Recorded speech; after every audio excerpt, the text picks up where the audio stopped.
Bienvenue à tous. Je vous propose aujourd'hui de prendre le pouls d'une filière en pleine transition, le transport maritime de marchandises, celui qui veut réussir le pari de la décarbonation en misant sur la ressource vent et la technologie voile. Aujourd'hui, dans le monde, 100 navires sont équipés de systèmes de propulsion Vélix, 139 projets sont en phase de concrétisation et de nombreux, on va le voir dans l'Ouest. La région pionnière a vraiment pris de l'avance sur des technologies à la pointe et sur le développement de modèles économiques adaptés aussi. Alors, que lui manque-t-elle aujourd'hui pour passer le cap d'un déploiement à grande échelle et devenir viable et rentable? Nous allons en parler avec nos deux invités. Maïwenn Abgral, bonjour. Bonjour. Vous êtes responsable de la filière maritime Crédit Mutuel Arkea. Et à vos côtés, Stéphane Gallard, bienvenue. Bonjour. Vous êtes directeur général adjoint de Grain de Sail. Alors, l'aventure Grain de Sail a débuté à Morlaix en 2012, quand vous décidez d'aller chercher du chocolat et du café à l'autre bout du monde, en voilier cargo. Vous êtes aujourd'hui sur le point de construire Grain de Sail 3. Ça veut dire que voilà, Grain de Sail 1 et Grain de Sail 2 ont clairement prouvé que le marché existe. C'est ça, on a démarré avec un prototype, on a agrandi avec le grand frère Grain de Sail 2, aujourd'hui qui navigue depuis 2 ans, et puis on envisage dorénavant de faire un Grain de Sail 3, un navire qui sera de vraiment grande échelle pour commencer à démocratiser et massifier le transport de marchandises par le vent. D'accord.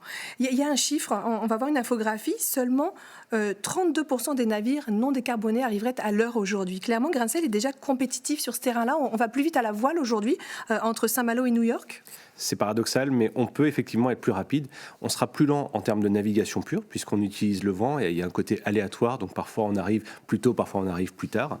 Mais effectivement, sur le cheminement total de port à port, avec la mise à disposition des marchandises, on peut être plus rapide puisqu'on utilise des ports secondaires. Donc ça veut dire qu'on charge en flux tendu 24 à 48 heures avant le départ, et ensuite on arrive à décharger 24 à 48 heures. Donc ce qui fait qu'on arrive à faire à peu près 25 jours de mise à disposition des marchandises, alors qu'en transatlantique, avec un porte-conteneur, on va être à 30 à 35 jours. Donc effectivement, on peut être plus rapide qu'eux. D'accord.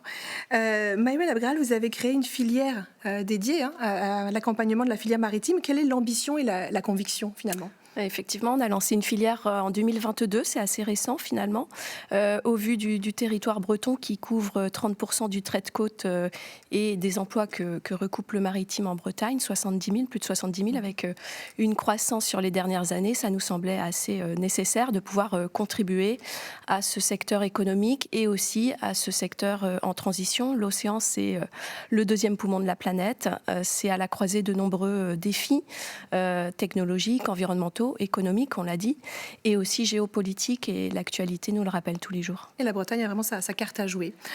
Le commerce international de marchandises représente 3% des émissions de gaz à effet de serre mondiales. C'est l'équivalent d'un pays comme l'Allemagne aujourd'hui.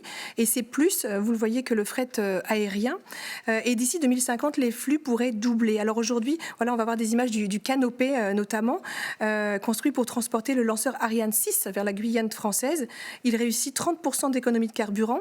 Il y a les navires rétrofités, des navires existants sur lesquels on adapte un système de voile. Ils annoncent 5 à 10% d'économie de carburant. Il y avait le Néoliner aussi en escale il y a quelques jours à Lorient, qui vise une division par 5 de sa consommation de fuel. Avec Grain de Sail, vous, Stéphane Gallard, vous visez 100% voile, donc l'exigence au maximum. Au final, ne dépendre que du vent et peu du carburant aujourd'hui, est-ce que c'est aussi un gage finalement de stabilité ? Bien sûr, dans parce le contexte que, justement international. Effectivement, les cours du pétrole ont tendance à être très fluctuants. En ce moment, ils sont très élevés. Ça a été le cas aussi lors de la période de la crise du Covid, où on a vu un réel engouement pour la propulsion vélique. Les cours sont retombés et donc l'engouement est aussi un peu retombé. Mais effectivement, le vent n'est pas taxé. Donc c'est un système propulsif qui est stable, qui est efficace et qui peut donner de la visibilité et surtout de la prévisibilité aux chargeurs.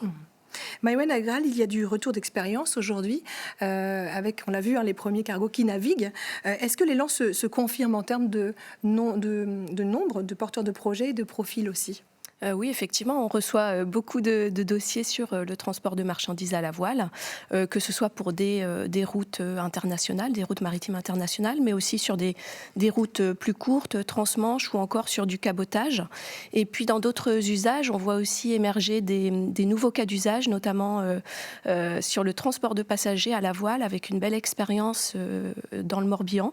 La compagnie Les Iliens qui fait une ligne entre Quiberon et Belle-Île de manière complètement décarbonée pour les passagers. Il y a des projets aussi de transport entre les îles aussi. Exactement, donc on voit que c'est une tendance de fond. Alors à quel stade en est la filière ? À ce sujet, je vous propose d'écouter Arnaud Caquevel de l'agence Bretagne Next au micro de Pierre Sanchez-Large. L'économie maritime en Bretagne est assez forte, compte un certain nombre d'acteurs, à la fois dans la construction navale et aussi dans la course au large qui, se rencontrent dans cette nouvelle filière qui est le transport à la voile. Alors aujourd'hui, cette filière, elle est en phase pré-industrielle, donc ça demande évidemment beaucoup de financement. Il manque encore le fait de convaincre ce qu'on appelle les chargeurs, c'est-à-dire les industriels, les fabricants de produits qui vont, confier leurs marchandises à des armateurs qui proposent des solutions, de transport à la voile. Et le transport à la voile est quand même ce qui se fait de mieux pour, décarboner le transport maritime qui a un fort impact sur la planète.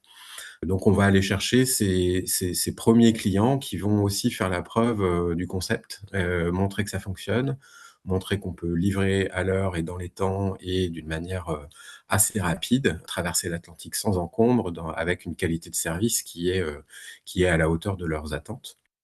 Alors en 2030, la filière vise 1200 navires neufs et 400 rétrofits en commande. L'avenir de la filière clairement dépend du soutien qu'elle va recevoir. Pour se rendre compte, Stéphane Gallard, ça coûte combien un grain de Sail 3 ? Alors, on est en phase finale de la conception actuellement, ça dépendra d'où on atterrit, mais on vise un navire entre 100 et 150 mètres, une capacité d'emport de 200 à 500 conteneurs. Ça sera un navire qui coûtera entre probablement 40 et 60 millions d'euros. Justement, on a entendu une des difficultés, c'est convaincre les chargeurs. Vous êtes en train de construire un nouveau bateau donc plus grand que le précédent. Pourquoi ce choix stratégique ? Qu'est-ce qu'il y a derrière ? Alors c'est déjà pour répondre aux enjeux du marché. Effectivement, on a des premiers chargeurs qui sont engagés avec nous, qui nous soutiennent et qui y croient. Mais ce n'est pas le cas d'absolument tout le marché.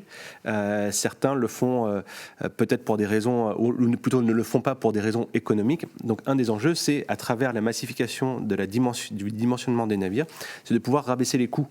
Et l'autre enjeu pour nous, c'est aujourd'hui on transporte de la palette avec Grain de Sail 1 et Grain de Sail 2. Avec Grain de Sail 3, on passera sur du conteneur. Donc ce sera le premier porte-conteneur entièrement propulsé par le vent. Et ça a un réel intérêt pour normaliser la propulsion vélique, c'est-à-dire qu'on rentre dans les standards de l'industrie de la supply chain maritime mondiale, et donc ce sont moins de freins à l'adoption de ces technologies. Et un cap qui permettra aussi de passer le cap justement en termes de produits transportés. Là, on est beaucoup sur des produits à haute valeur ajoutée. Il y a clairement un autre marché à aller chercher. C'est tout l'enjeu, c'est que le marché de niche aujourd'hui a permis l'essor et le développement initial de l'industrie, mais pour vraiment massifier et réussir à démocratiser cette solution, il faut s'adapter et donc apporter des solutions qui sont beaucoup plus accessibles financièrement. Donc ça veut dire de transporter des produits qui ne sont pas exclusivement de niche et à très forte valeur ajoutée.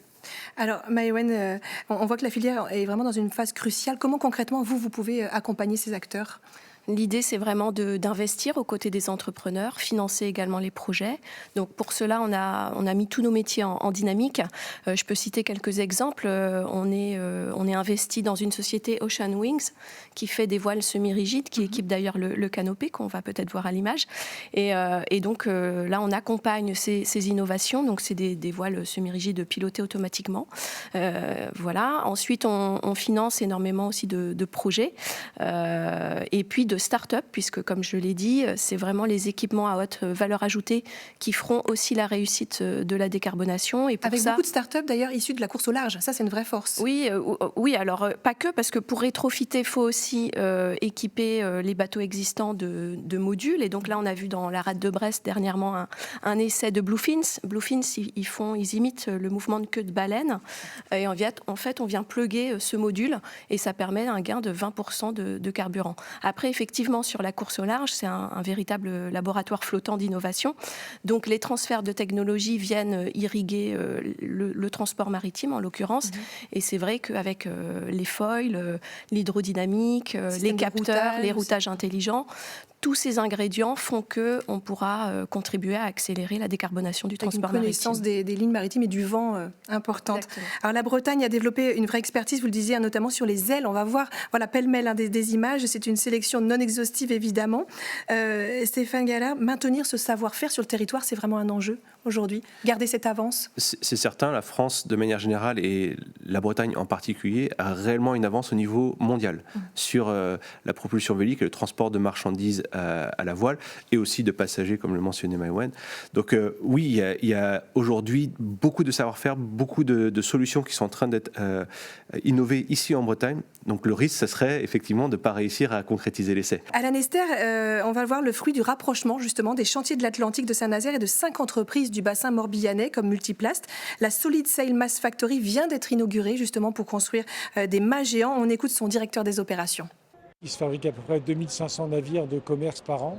On estime que très rapidement 10% de cela pourraient avoir des solutions véliques.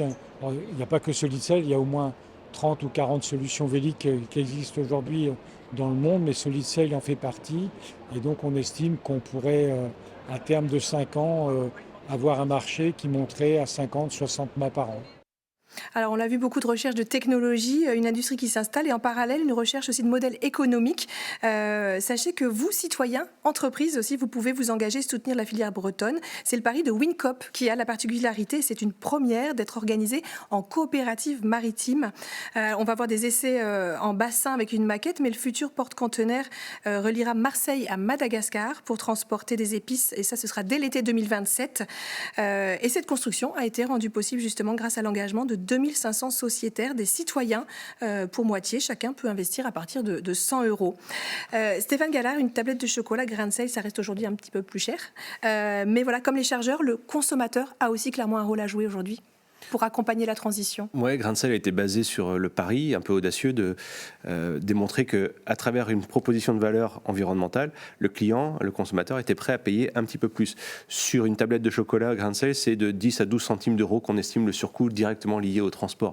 Donc ça nous pousse un petit peu en haut du panier, certes, mais à 10 ou 12 centimes, c'est vrai qu'on a énormément de personnes qui soutiennent le projet, en plus de se faire plaisir, donc c'est double bonus. Mais oui, d'autres entreprises peuvent faire le pari aussi et intégrer ça en fait dans leur business model et dans leur proposition de valeur. Donc on espère que beaucoup d'autres imagineront le faire et trouveront leur façon à eux qui ne serait pas tout à fait Grain de Sel. Il y a aussi, pour terminer, une première mondiale, une voile de kite de Beyond the Sea qui vient d'être installée le mois dernier sur le Cap Kersin. C'est à Palangrier Austral, construit par les chantiers Piriou. Maïwenn, la pêche, ce sera aussi un enjeu important. Oui, la pêche. Juste sur Wincom, je me permets de souligner que le Crédit Mutuel Arca est au capital de cette société coopérative. On a ça en commun, ce statut coopératif et l'engagement pour le maritime et la décarbonation. Sur la pêche, effectivement, les pêcheurs restent à quai là, au moment où on se parle.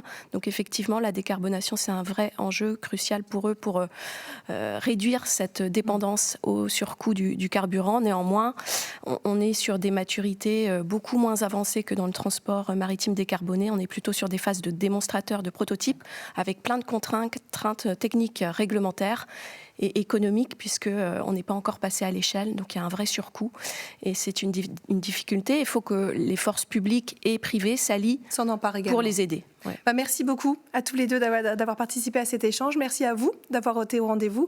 À très bientôt sur TBO et TB Sud. Kenavo.